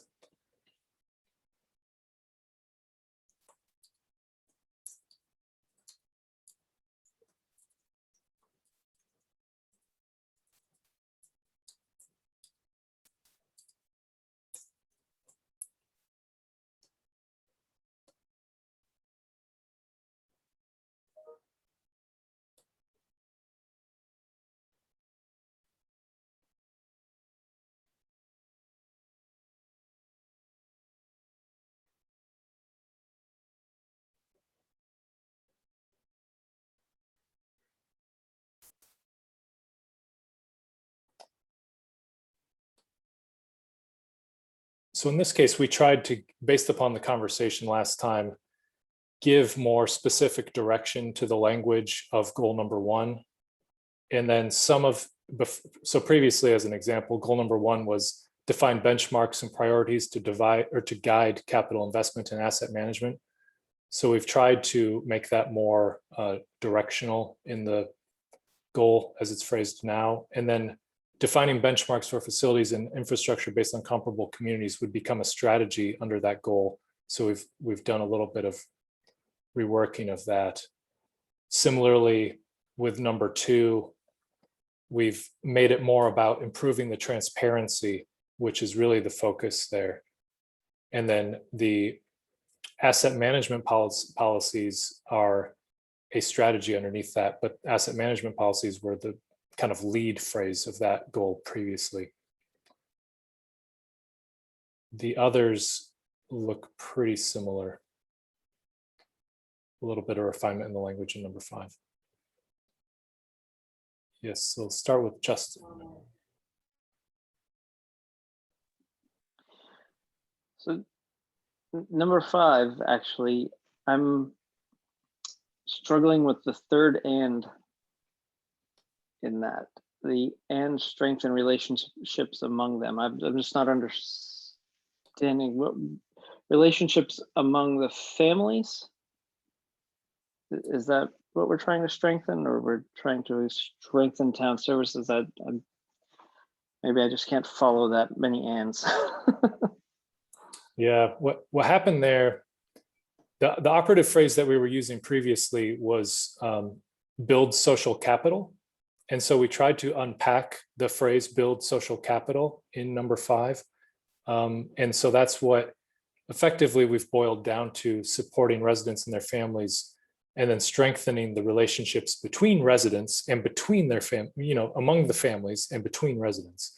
So maybe we could sharpen our pencils on that a little bit. Andrew. I'm looking at 1 and 3. 1 before your edits had been focused on process. Now it's focused on substance. And I'm trying to, and they look to me like 1 and 3 now overlap quite significantly. When you're talking about strengthening capital facilities to better respond to future needs, aren't we talking about resilience? As opposed to having something in the prior edition that was really focused on, 3 was substance and 1 was process. And I wonder whether you've lost the process focus somewhere. I like the way you framed that. The differentiation I would make between the 2 is that 1 is responding to internal dynamics in the town. So social needs, population changes, resident sort of focused adaptation. Whereas number 3, I would term as sort of external factors, things that are happening to the facilities, such as the climate change, environmental changes, those sorts of things. Yeah, that wasn't obvious to me on a reading. When you say future needs and risks, I think of exactly the kinds of risks that you're pointing to as external. So if that's the intention, at least for my reading, it didn't quite, I didn't get that out of a reading of those two goals. And do you think, I just read to clarify, Andrew, on the comments too, so do you think there needs to be one which is more focused on process? Did we lose something in terms of process? 2 is a process goal of improving transparency, but I thought old 1 was really looking at process, and you have the language in front of you, and I don't, but process for planning, which overlaps to a significant degree into the governance goals. But what was the previous edition? You rattled off the previous language earlier. Yeah, number 1 previously was to define benchmarks and priorities to guide capital investment and asset management. Right. Yeah, I think there's something there that is no longer captured in terms of financial planning that we should capture somewhere. The reason I'm asking is because you all. Because I don't think that overlaps with 2, and I don't think it's captured in any of these. Trust your judgment. The idea, as I recall the discussion, it's been quite a few weeks, was that Dedham doesn't really have a very good capital planning process, and that we wanted to improve that process. So somewhere I think we need a process goal, and maybe it's under governance. But it's missing here. Thank you for that clarification. Margaret.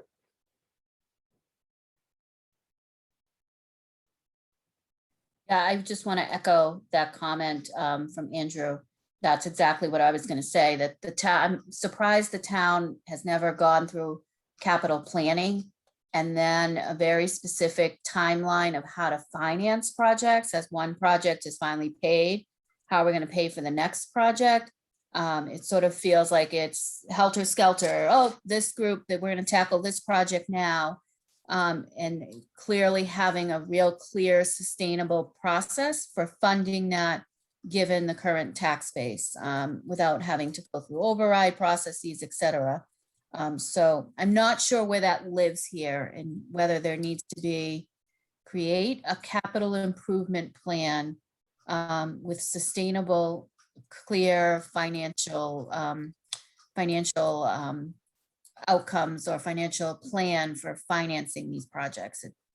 And it's sort of how did it, and underneath that, how does it connect with the schools as well? I know the schools were going through some capital planning as well. So it seems like that big overarching piece is missing. So I'd echo Andrew's comments.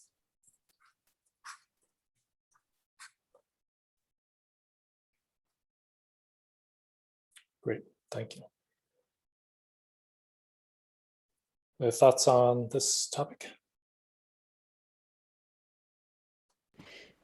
Josh, this is just a quick one on number 4. I feel like pursue external resources just sounds like it took me a few times to read that. I don't know if it was like external grants and resources or something like this, but just to help be a little more specific, to help give context for what the intent of that is. Okay, good.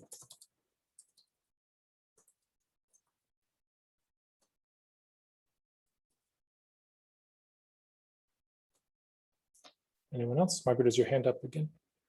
No, all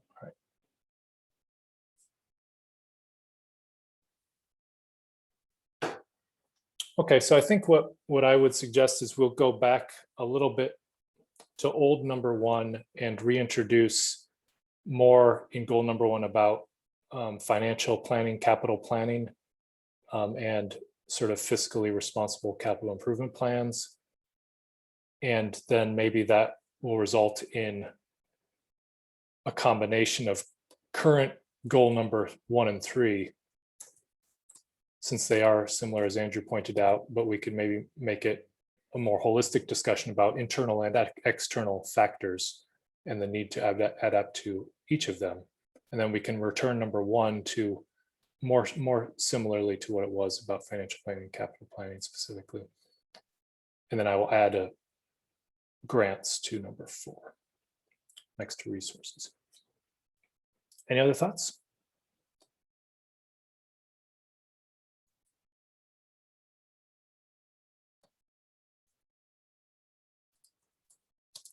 All right. So the poll here. With one more after this. Sorry, we talked it up as such a light meeting, but misestimated that.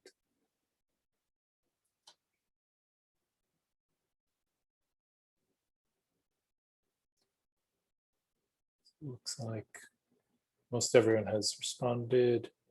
A couple more.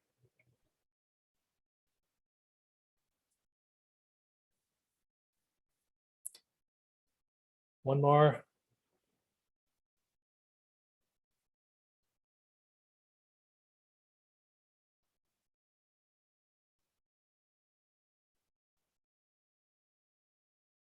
All right, thank you. So 9 in the fully support category, yes, and partially support with those modifications. Very good clarifications there, thank you. Now the last is governance. And in terms of governance, if I recall, I don't think we had as many changes in governance because you all were pretty supportive of them last time. Yeah, 1 did not really change, 2 did not really change.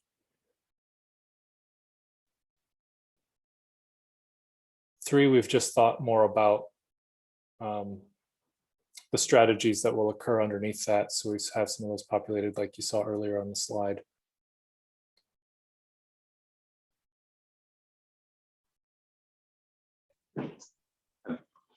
And I have one.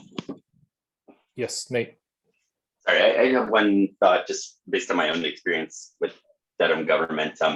This is the worst public road I've ever lived on in any of the many countries. And I have been unable to get any information from like the engineering department of DPW on like the road assessments, the surveys that they do, they're unwilling to share.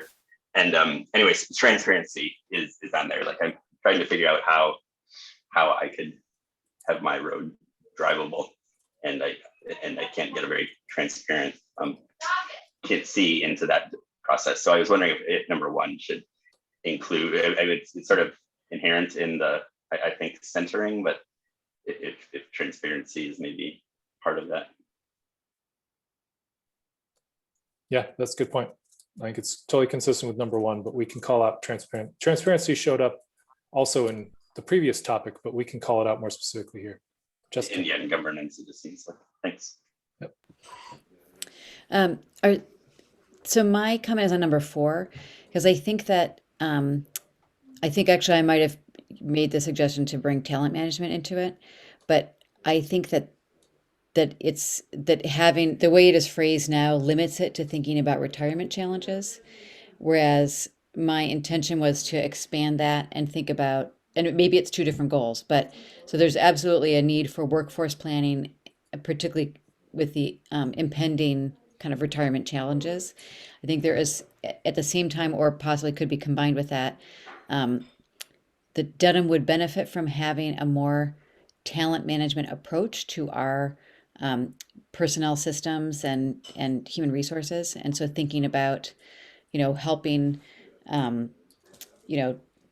helping our employees think about their careers, get feedback, understand career planning, understand personal development and career development and skill development. And so that's what I feel like for the talent management thing is actually much broader than just potential retirement challenges. So I don't know how to fix that quickly on the spot. And I don't know if there's a way to have that be one or two different goals, but I do really think it's important that we start to value. I guess a part of what the goal is I think understanding that our human resources at the town is a really fundamental resource that we need to value and kind of feed and grow, right, and support. I think that's a fundamental shift in how it's not common municipal government, but I think that it would really help lead Dedham, help Dedham lead. Maybe the solution there, Jessica, is to move the specificity around retirement challenges into the strategies, because it's really more just about the workforce planning and talent management in the town, of which one condition is impending retirement challenges. And then there are other circumstances too. Yep, I think that's perfect. Margaret.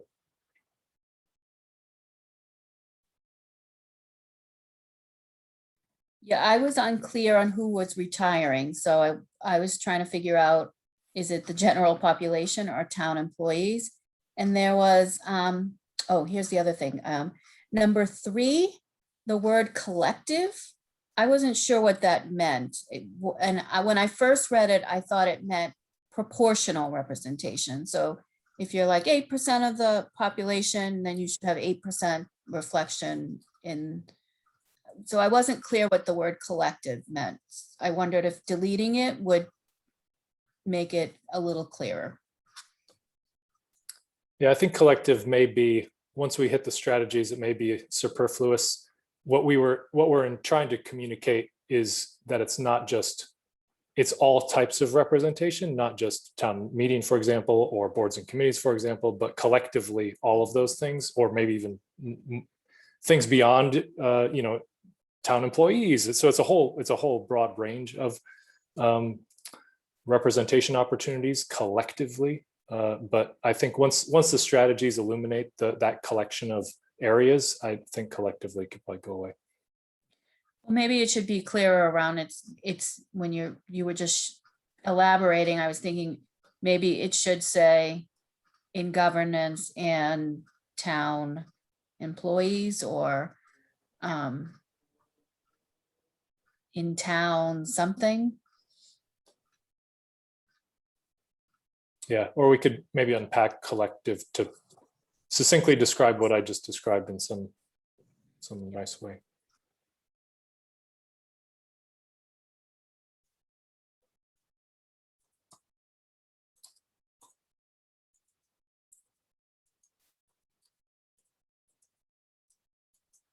Other thoughts?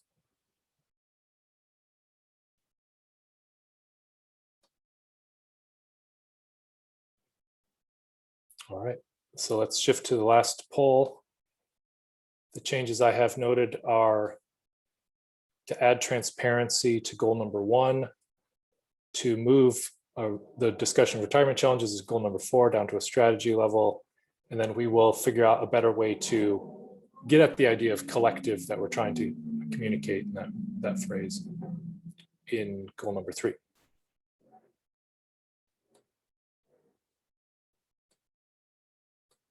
All right, so here's your governance poll, last poll of the evening. On topics, I should say. We do want to do a quick poll on your meeting availability.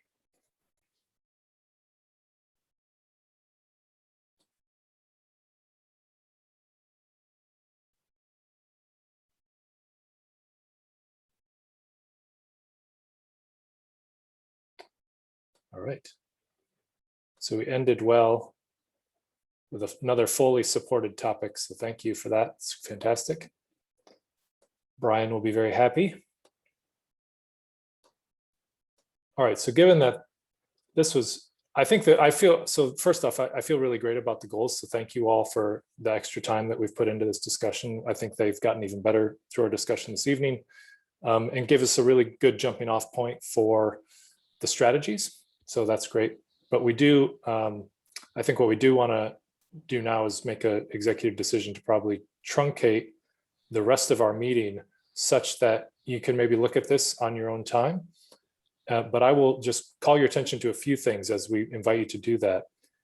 And one is that there's a video that the outreach working group has put together welcoming people to participate. So you might want to check that out. Alex has a video that she's posted, so that the link is there. You have it in the presentation. That actually the presentation I'll share with you because I don't think this was in the draft you received earlier. And then the other thing I wanted to point out was this additional information, but I think this actually works just as well. If you do have a moment on your long weekend or some other time to go to this link. It's a Jamboard, which we've used before in previous meetings, but it allows you to use a Post-it note to enter your thoughts using this framework. It would be helpful as we design the fall session, the fall community engagement, to know what you've thought has been, we're calling them rose, thorn, or buds. So a highlight or success, something that we could perhaps repeat for the fall, something that was in your mind did not work out that well that we should maybe avoid. That would all be good feedback to know. Or if something you have a new idea, like maybe we should meet in person, who knows, do something crazy. And then, so that you can, I'll send this to Jeremy who can get it out to you all, but that Jamboard is available for you all. And then that will give us a similar effect to the group exercise that we're going to do in this session, but we don't need to spend your evening doing that now.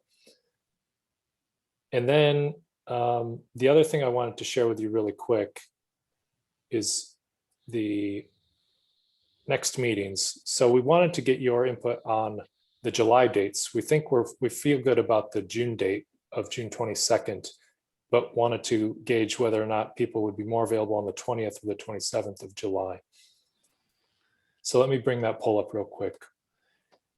And we do want to preface that, typically we know summers and probably this summer more than any, folks want to probably get out of Dedham for once or, explore a little more than we did last summer. So we want to be cognizant of that. And I'm guessing Josh likely will take August off. I think we could all probably use a break. As much as we love each other, we've been on we've been meeting pretty constantly. And while we are pulling that up, I'm happy to meet in person on the 22nd. I know, I know it's a new subject and it's kind of weird that we have to, it's been so long, but I'm happy to look towards programming that. I know we don't have a Zoom poll to talk about that, but I'm just throwing it out there. I don't know if we have to decide tonight, venue to be determined, but if we want to get back to meeting in person, I think hybrid would be, I don't know. I think that's a bit elusive for this group. I'd rather it's in person or all remote. But I'm open to hear anyone's thoughts. And obviously I want to be cognizant, some folks are probably going to feel cautious about getting back to in person, but I'm happy to find, a big room that we can all meet in, or if anyone has suggestions. So just want to throw that out. I know it's late at night too to be bringing this up, but it's important. But Jeremy, just to suggest that maybe my suggestion would be to wait to be in person in September, because the July dates, I know I plan on being somewhere else, but would join remotely. But that's a good point. Suggestion. The June date might be better for in person. People might not be, school's still in session, be out of town yet, but maybe wait. I will say that if schools are any indication, hybrid is probably the worst of both worlds. So. Well, I think hybrid will have its moments, but I think it's either we're all together online or we're all together in person for this. I feel, I'm not ready to split the difference yet. And Margaret, that is a good idea. Folks are going to be away. We'll still be able to give folks the opportunity to meet. So, I mean, we can keep it virtual June and July. So these are to be breakout. Josh, explain the idea with these two meetings. Yeah, so most of the two June and July meetings are focused on the strategies. So we're thinking about those deeper level actions strategies under each goal. And you see on the screen the assortment of topics, but we would basically be circulating you all through some small group conversations with the leads, and we would give you in advance a pre-populated list of strategies under each goal, and then invite a quick conversation around like what's missing, what looks good, and do that at the strategy level. We've done that through all the goals, and it's worked out really well. And if we can do that with you all for the strategies, then we think that will help us be on our way to then help fill those out for the broader community in the fall. Logistically, I think in person, we're going to need some big rooms to actually accomplish that, breaking out into groups. And, obviously, I think that's quicker and logistically more efficient doing it online. So, I guess I'm going back on myself. I'm, fine to keep doing this Zoom for sake of efficiency and people's schedules and being it's warm out. I mean, I guess it's hard I don't know how we take the pulse of everyone, but maybe it's to be determined, and I can ask folks to get back to me their thoughts when I send all this information out. Jeremy, I wonder if we could set up a poll that so people could to kind of gather that, because I think there are so many dimensions to this, and Yes. one is also, I think even if when we eventually do go back in person, if we eventually go in person for the committee, I'd want to make sure that the public has an option to attend virtually. But also, I think to Margaret's point, in the summer when we're all traveling, it's nice to be able to dial in from somewhere else if you need to. And I also just think I'd like to give all the committee members kind of the chance to weigh in anonymously, because I think there are a lot of people who may be vulnerable and not feel comfortable being in person. So I just really want to honor that as well. Yeah. All right. We'll think of the best way to poll everyone offline. I think that's fine. I wasn't trying to put anyone on the spot. And I mean, for me, logistically, I think doing these breakout rooms, I think via Zoom is much easier. But I want to see all your smiling faces in person too. But we might have to delay that a bit till September. So, all right, we'll come up with a way to poll you all, and thank you for providing your dates. Looks like either one in July, the 20th seems to be more popular. Sorry. Yeah. The first date in July was more popular. Yeah. I can, if it's useful, I can add a poll right now about, at least over the summer, if the committee would prefer to meet virtually. Well, I want to get everyone. So let's figure out how to do that offline, because Okay. not everyone's here.